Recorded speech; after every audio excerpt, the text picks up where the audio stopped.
The third place, somewhere distinct from home and work or school, such as cafes, pubs, libraries, and youth clubs, is a vital part of the fabric of our society. And they're dying. They perform a vital role as gathering spots where we can connect face to face. Why should we care, and what can we do to support them? That's what we're looking into today. Welcome to the Gen XZ Exchange. I'm Chris Perkins, Gen X parent, now 50-something empty nester. And I'm Lily Perkins, Gen Z career explorer.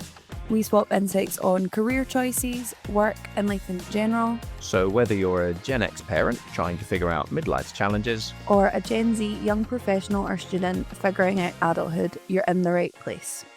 So I was at the last quiz night with you guys at the local pub before it closed at the end of last year. And it was a really, really fun night. And I was sad that was the first and last time that I was going to be going. But obviously rising costs mean that the landlord couldn't keep it going. And it's just such a shame that you guys lost that. And I lost that as well. I wanted to go back. I know it's been a regular thing for us. It's a team of 6 or 8 every Sunday. The quiz will probably pop up somewhere else at some point. But I read something about the rate of pub closures recently. It said they were going at about 8 per week across the UK, and 2,300 pubs have closed since 2020. I mean, the whole hospitality industry was kind of on its knees, all through the pandemic and hasn't really recovered. But pubs in particular really seem to be having a hard time. And if you think that a pub probably plays host to about 1,000 different conversations a week, that's 2.3 million conversations every week that aren't happening now. They've just gone. That's people that just aren't talking. And that's all social connection. And for your age group or teenagers, if you think about all the youth services that have been cut, I read an estimate that it was £1.1 billion worth in England and Wales from 2010 to 2024. It's no wonder that your generation feel they've got nowhere to go and they're just on their screens all the time, and that's not healthy. But there are no third places, or not very many third places. Yeah, I remember in school access to third spaces being a lot more accessible because of the amount of sports clubs. You could go to the library, craft clubs. There was all kinds of different out of school and lunchtime clubs that catered to different interests. But I imagine even in the year since I left school, it might have gotten harder for them to run those spaces. Just how difficult everything's got, it would make sense. So what is it that we're actually talking about here? How are we defining these third places? So the term was coined way back in 1989 by an American sociologist called Ray Oldenburg, and this is how he described them. Most of us have 2 main places in our lives. The first place, home, and the second place, work or school. The third place is an anchor of community life. It's neutral ground where you aren't a worker or a student or a parent. You're just a neighbour, a community member. It's a place that is easy to get to, where conversation is the main activity, and most importantly, it acts as a leveller, where your social status or bank balance doesn't matter. It's the great, good place where you go to find your people. That just sounds like the sort of place that every community needs, right? You want somewhere to hang out with your people. I know, it sounds lovely. And have a chat. What do we like more than a blather? You do like a blather. Exactly. But no, it's so somewhere that you can relax in public, meet familiar faces, make new friends. And I liked as well the point about it doesn't matter about your bank account, because places like this should be free, inviting to everyone. You shouldn't have to pay to enter. Yeah. And also that feeling of belonging, what the quote says about feeling like you're just a neighbour, just part of a community. Yep. There's probably regulars you can get to know, and with conversation being the main activity, you're not watching a performance like in cinema or, a football ground. But I think just given how much we've missed all of that in the pandemic, you would think these places would really be thriving and people would be looking for more connection like that. So why is it that they're struggling? I think it's mostly because everyone is dealing with rising costs. So for the operators of these places, they've got rent, energy, food and drinks all got more expensive. Yeah. And everyone is also feeling the pinch and has less disposable income to go out and spend money. So these places are free to enter, but if you've got to buy a pint or buy a coffee, Yeah. that's all gone up in price. But I think there are some other factors. So one is the disappearance of the main anchors on the high street, which were the banks and the post office. They have disappeared. So if you don't have a reason to pop down to the shops to visit those places, you have no secondary reason to stop for a coffee or a sandwich. So they've been affected by that. Yeah, because a big part of why I would stop for a coffee or sandwich as well is if I'd gone on a little shopping trip, I've had errands to run, but now it's like, why would I do that when I can click and collect it? Or Do it all online. Exactly. I know. So yeah, don't need to go to the supermarket if they'll do deliveries, all of that stuff. yeah. And even if you go into the big chains, as far as the coffee shops are concerned, they want high turnover of tables. So you don't get that relaxed, stay as long as you want vibe. They want to get people in and out. And mostly all of those places are full of remote workers on laptops. So they've got their heads down. There's no spontaneous conversation that Oldenburg said were the lifeblood of these places. And they should offer that kind of relief from whatever everyday stresses you're experiencing at home or work. And if they're just co-working spaces now, you don't have that relaxing atmosphere. Yeah, there's no separation between the two. It's all just kind of bled in. Yeah, and then if one of these places closes and is empty, you've got developers moving in, buying them up, converting them into flats, which makes even fewer destinations for people to come into town for. So I think we've got into a bit of a downward spiral. Yeah. But there are some amazing examples of what's possible, and you'll know of one. So your grandpa, who was known to everyone by the nickname you and Charlie gave him of Cheeky Monkey, was a founding member of the Paisley branch of the Men's Shed, which is a fantastic organization. And he loved that. And so did everyone else. Yeah. I mean, places for men to hang out and make friends. And they would learn new skills. It's woodworking and repairs and all sorts of things. They'd work together on things. It's that shoulder-to-shoulder thing that we spoke about in the friendship episode. Men in particular like doing that rather than face-to-face. And they would do things for the community. So they'd repair things for people, or they'd make improvements. They would do planters for the town centre and all of that kind of stuff. So that's a brilliant example. So positives all round. Yeah, positives. They get a social space, especially for men of Cheeky Monkey's generation. I think we spoke about this in the friendship episode as well. Men generally don't have the same social outlets that women would have. So it was great. Yeah, the loneliness pandemic, it's one of the things that really helps to overcome that for people. So that's a good example. And I know some libraries have become real community hubs and gathering places, and they are some of the few free spaces that we've got left. So they've almost become like communal living rooms as warm spaces in winter that people could go to. Running tool libraries as well as books. They have a lot of them have gaming lounges now. They have printing services, laptops, computers, whatever. So it's less about the whole traditional thing of the evil librarian telling you to shush, and more about come here, hang out, treat it a bit like a youth club, a wee spot. And there's actually a TikToker, she's a podcaster as well, and a TikToker called Zara, I think it's Macintosh, What Zara Loves, on socials.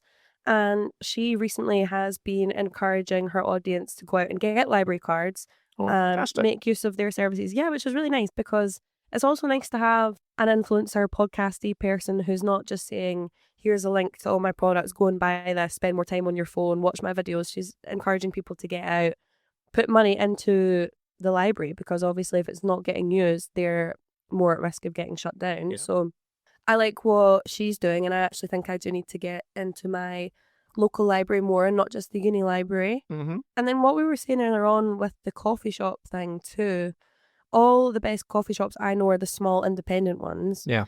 And if you're using the big chains, they're just taking cash out of the communities to their corporate owners. And then another difficulty with coffee shops, or at least the ones that I like to go to anyways, is that they do close around about 5, because obviously they've got less people coming in, more expensive to run that late.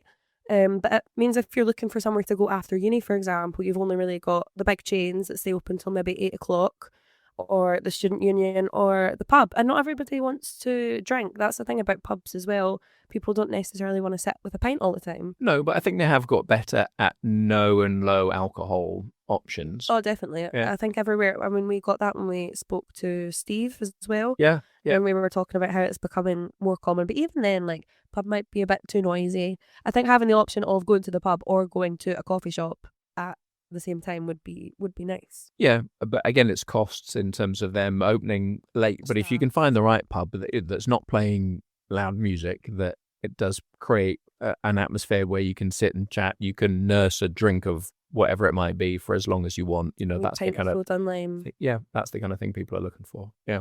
So if you think back to when you were still at high school a few years ago, what third space facilities did you use, or what would you have wanted? Well, I think actually my school did a really good job of making use of the school buildings and the facilities. I went to a really sporty school. It was a Scottish School of Sport. So we had we had a pool, there was a volleyball court, there was all kind of stuff. So that was good.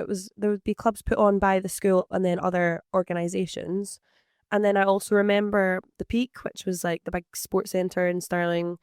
That was like really popular when I was in school, and I remember me and Lucy using our gym memberships to sit down on a yoga mat after school, occasionally doing a sit-up or two, but mostly just chatting, probably annoying all of the adults who were there to get a workout in by taking up so much space. Or the peace and quiet if they're doing yoga. But exactly, it was better than drinking on a park bench. So I remember loads of people from her school being there, some from mine. And then also, it's a good opportunity to mix the social groups. Yeah, exactly. And also, there were people that were there working out. Like, me and Lucy probably did get our heart rate up for about 30 seconds, which again, better than nothing. And we'd be walking to and from. So, and then also when I was younger, church halls, you could do guides, you could do scouts. Yeah. So that was another outlet there.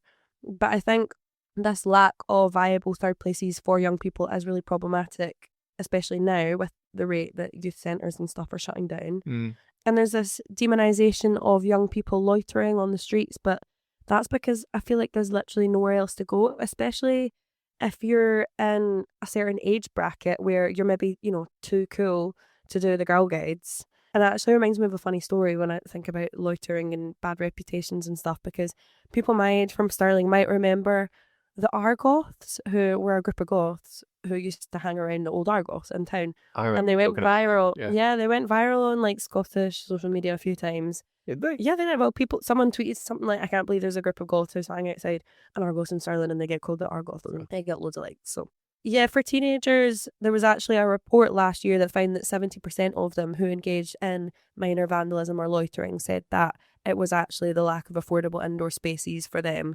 That was the primary reason for their antisocial behaviour. So, that makes sense. I'm sure the Argoth got into a bit of bother for loitering. But to be fair, where else could they go? There is literally nowhere to go. Yeah. Exactly. Yeah. And then without any physical hubs as social settings for these groups, they're then drifting into hidden spots like parks, derelict buildings, and with no trusted adults like youth workers nearby, the temptation to get into underage drinking, smoking, taking drugs, that becomes really easy. And like I was saying earlier, especially if you're 16, 17, you're not legally allowed to go out to the pub and have a drink or the club or whatever, but you are too cool for the Girl Guides, you're too cool for the Scouts, you are going to end up drinking on a park bench somewhere. So yeah, that is really problematic. But moving on, I know that you and Mum were big fans of Freddie Flintoff's Field of Dreams on TV. So what would you say that showed was possible? It was amazing, and Freddie deserves a knighthood for what he's done. So, cricketer, born in Preston, he decided to go back to Preston and try and get a group of kids from pretty deprived backgrounds who felt they were sort of left behind and not engaged with anything, tried to get them into cricket. Now, that's a pretty niche sport, I think, especially in a lot of the big towns. So getting them into football would have been more straightforward, but he's a cricketer and he thought he would want to engage people with playing cricket. Yeah. And cricket has quite an elitist reputation, so we had to break down... Yeah, it's ambitious if you're targeting that. Yeah, had to break down some of those barriers. The facilities were gone or derelict or overgrown because they hadn't been used. So we had to kind of engage the kids, engage the communities in reviving some of these clubs that were in a pretty poor state. Yeah. And teach them and mentor them to just understand some fairly basic stuff like showing up on time for training and actually engaging and actually dealing with some of the challenges and getting on with people that they maybe didn't have a lot in common with. But the work he did was incredible. And some of those players have since gone on to get into coaching, or they're volunteering, or they've found stable employment. And they would say the discipline that they learned from what Freddie was doing was a reason that they were able to get things back on track.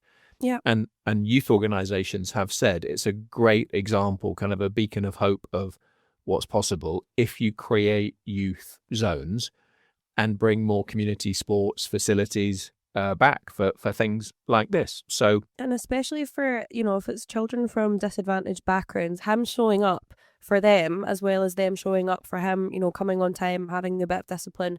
The fact that he showed up for them and showed an interest and said, you deserve somewhere to gather and have fun and exercise.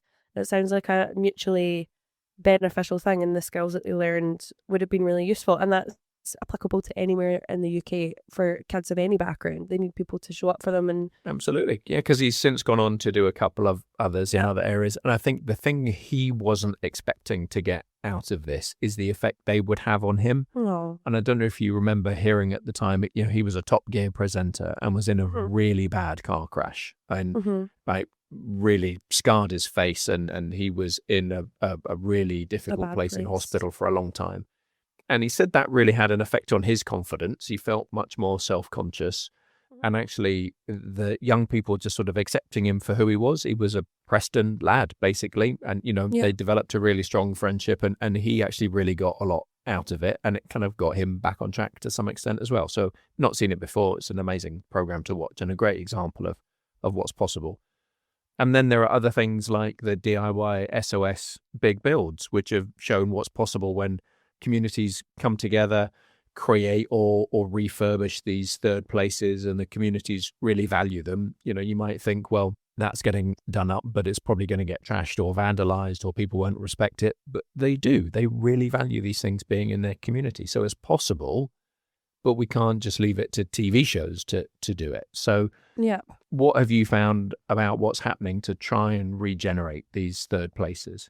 So the government has its Pride in Place programme for 2026 and has allocated 1.5 billion to 75 areas around the UK, and is doing more with the community right to buy, where communities have first refusal on something like the local pub if it goes up for sale. So that sounds positive. Yeah, so some of those stories have made the news, when a pub's gone up for sale and a community's bought it, which is fantastic. Yep. And actually, the Scottish Government is doing some good stuff on community wealth building. The Scottish Land Fund started awarding millions from the end of last year to help communities buy back local assets, again, pubs, swimming pools. And for 2026 to 27, the Scottish Government has allocated £47 million specifically for community-led regeneration.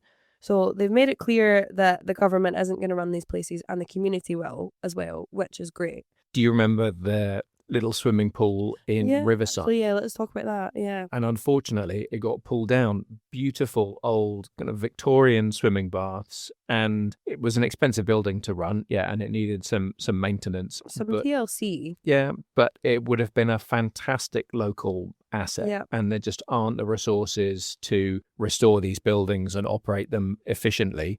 And it got torn down, and I can't even think what's in its place now. But it's something. It's a car park. Yeah. Well, yeah, behind the school. Yeah. Yeah. Total waste. Like, build a car park somewhere else. Give me back my pool. As a swimmer when I was younger, pretty devastating. But I do think that there's more that can be done at a local level. So if you think about all the school buildings that sit empty from 4 p.m. and through the holidays, these are perfect places for youth clubs, and they already have the facilities like the gym and the drama spaces, the music and computer equipment, the music stuff. So with the right joint use agreements with organisations that could operate from schools, there is so much more that they could do. My school, like I say, was pretty good with it, and I hope that they still are. But again, that's like a huge outlet that we could be tapping into there. Then there's a really good example of public-private partnership in Newton Aycliffe called the Woolworths model, where they turned the old Woolworths store into a Lifeline community hub, which is really nice, because if it's sitting empty, why not do something like that with it? Well, they were all really big stores. Yeah, exactly. I Loads of mean, space. it took a long time for the Woolworths in Stirling to get taken over by something. Yeah. But it's just another shop. I think it's the Boots now. So this Woolworths model was funded by a government grant, a donation from a property management company, and local fundraising events. The shop now houses about a dozen different services like a people's cafe and community kitchen, a community pantry, crisis support, a hub for the neighbourhood policing team that's not a full-blown police station, Mm-hmm. and then space for multiple small charities that previously had no physical premises, providing things like debt advice, mental health support, and employability training, which is all within one building, which otherwise would have been lying empty. And this reminds me of another thing in Stirling, because Sunny's premier shop, which is a very popular corner shop in the town, they're really popular on social media. They do all kinds of videos. It's really funny. But they bought a unit opposite their shop and weren't sure what to do with it and were taking suggestions. And I can't remember what organisation it is they've partnered up with, but they've essentially just given it free of charge to, those people that go around the streets and like give foil blankets to people who are passed out and like make sure that drunk girls are getting home in their taxis. Oh, right. Yeah. A sort of community team that's out in the evenings. So they didn't have anywhere physical to work out of. And Sunny's has just given them this place. Fantastic. Free of charge to work out of. So exactly. Perfect example there. Well, you would think like everything in that old Woolworths store is a fantastic asset. Yeah, it's a one-stop community, shop. and the fact that all of those things are together, new things are going to happen as a result of different collaborations between those organizations, and you see new things going on. So, yeah, something that I'm sure could be replicated elsewhere because we've all got big empty shops on the high street that could be repurposed. Yeah. And then in connection with that, in April this year, there'll be lower business rates for businesses that have social values. So things like hosting community groups like the Men's Shed or youth workshops, that kind of thing. Cool. So that's a really positive sounding thing as well. So hopefully all of that investment is going to start to change the tide and perhaps, bring some disused places back into use or allow new things to get set up. Yeah. Clearly there's a need for them. Definitely need them. So that's all sounding really encouraging.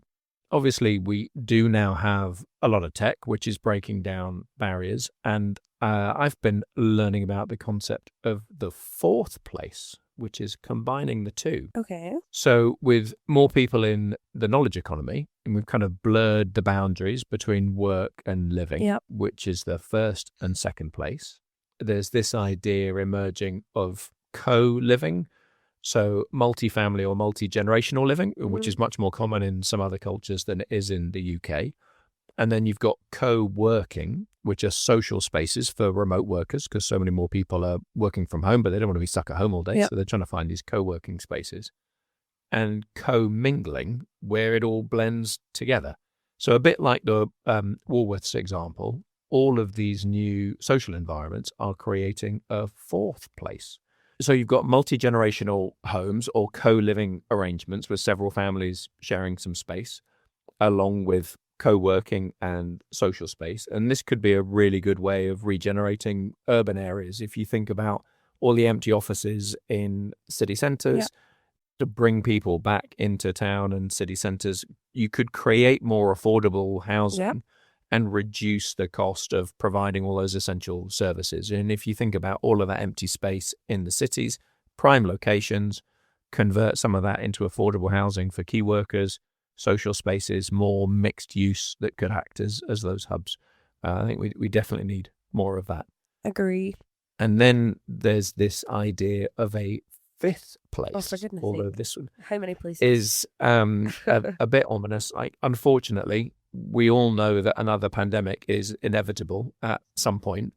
So people are looking at different configurations of these living and working arrangements to create semi-private and semi-public spaces that can be quarantined places. Oh no, we actually are living in a full-on dystopia. Preparing for another pandemic, which kind of makes sense, but it's not very pleasant to think about. But that's the sort of fifth variation. So I don't think they just mean gated communities, which obviously already exist in some places. These are new ways of designing communities that can more easily be quarantined in the event of an outbreak of something could be really handy if there is a zombie apocalypse. So like in The Last of Us, you've got these fort-like communities that can keep the nasties out. So maybe that's what they're thinking of. I think with the way the world is going, it probably will be a zombie apocalypse that we're faced with next. So honestly, the more prepared, the better. It kind of sounds like it's like they're describing communes, like gated communes. Yeah, it could be a move back to that kind of thing. I'm all more for that, kind of actually. cooperatives. Yeah. Whole communities living together instead of individual households. Yeah. So to wrap this up, I feel like I know what the answer is going to be to this, obviously, but do we think there should be more third places and spaces? Yes, exactly. Definitely. Yeah. So if I was to ask you if you had the power to do one thing to encourage them, what would that be then? So I think we should support our independent third places more. So the small coffee shops, local pubs and restaurants that aren't part of a chain, libraries, things like the Men's Shed, maybe even look for ways to create more of these intergenerational places, Yep. break down some of those barriers that are demonizing young people. Stop demonizing the youth, man. Yeah. How about you? What would you do? Well, I would agree with that. I do feel quite inspired recently from Zara, the TikToker, to go and get my library card sorted. And also it is very easy to just kind of out of habit or convenience go to a big chain coffee shop when actually you've got a local small business round the corner. Yeah. So more of that. And then I think, as I mentioned before, doing more with school spaces is really helpful. But maybe extending that not just to school age people, like, maybe it'd be nice for young adults and students to be able to use the school as well because all the facilities are so good. Yeah, I think there's actually a church group, a congregation that uses Wallace High School on a Sunday. Yeah. No, Yeah. so they don't need a place of their own, which would be really expensive to run. They can work out. But they've got an agreement with the council that they can use because they've got space in the main hall that they can use. So yeah, that works well. And then also being aware of the community right to buy for communities to save their third places, because I think if it had been up to you guys with your local pub, you would have nabbed that right up and said, no, that's ours. Yeah, I mean, it wasn't for sale. It was the landlord who handed back the lease, basically, when it was due to renew. Yep. And the rent got jacked up. He's like, nope, can't make it fair work play. at those prices, and just handed it back. So it's not for sale. But when something does come up for sale, when it's being vacated, communities can get together and raise the funds and buy somewhere and turn it into that community asset. I think anyone listening to this should go and visit one of their community's third places this week as a little challenge from us. So not a supermarket and definitely not a chain coffee shop, but a local community space or local business that acts as a gathering place for people. So go to your small indie coffee shop, go to your library, go to your local pub, sit with the old geezers, have a chat. Well, I am one of the old geezers. That's so true. Well, sit with the older geezers. Or let the youth sit with show you. your support. Vote with your feet. Go and Exactly. visit a third place. Yeah. Well, we hope this episode has given you something to think about and something to do to explore the third places in your area. If you've enjoyed it, please give us a 5-star rating and write a short review. Always good feedback for us, and we look forward to reading your comments. You can follow us if you want to learn more. The links are in the show notes. Thanks for listening to this episode of the Gen XZ Exchange.